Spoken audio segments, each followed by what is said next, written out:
என்ன தாண்டா பண்ண போறீங்க இந்த உலகத்தை? காலையில எந்திரிச்சு நியூஸ் பார்க்கவே பயமா இருக்கு.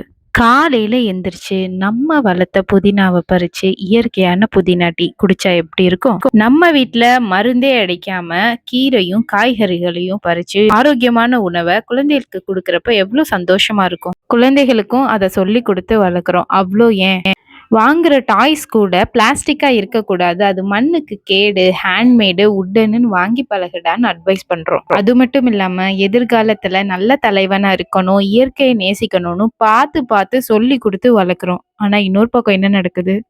போருன்ற பேர்ல மண்ணையும் மக்களையும் அழிச்சிட்டு இருக்காங்க.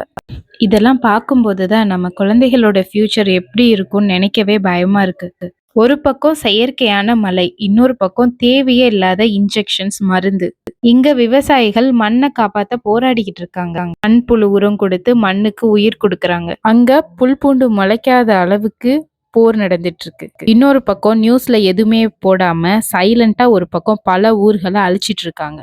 இதெல்லாம் பார்க்கும்போதும் கேட்கும்போதும் கடவுள் இருக்காரான்னு தோணுது. ரொம்ப யோசிச்சா அதுக்கெல்லாம் ஆன்சர் மகாபாரத போற கிருஷ்ணன் நினைச்சிருந்தா நிறுத்தியிருக்க மாட்டாரு, நிப்பாட்டியிருக்கலாம். பட் நல்லதையும் கெட்டதையும் மோத விட்டு பார்க்கறது தானே அவர் வேலை. கடைசியில கிருஷ்ணான்னு கூப்பிட்டுருந்தா நான் வந்திருப்பேன் அப்படின்னு கதை சொல்லுவாரு. இப்பவும் நம்மளுக்கு இருக்க ஒரே ஆப்ஷன் அதான்.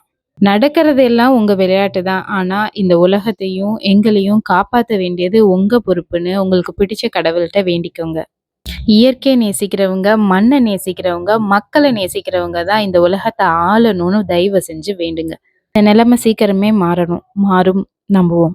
இலுமினாட்டிஸ் எப்ஸ்ட்ரீம் ஃபைல்ஸ்லாம் பார்த்து ஸ்ட்ரெஸ்ல இருக்க உங்க ஃப்ரெண்டுக்கு இதை ஷேர் பண்ணுங்க. Hope everything will be all right soon. அது ஒன்று தான் நம்ம கிட்ட இருக்க சொல்யூஷன்.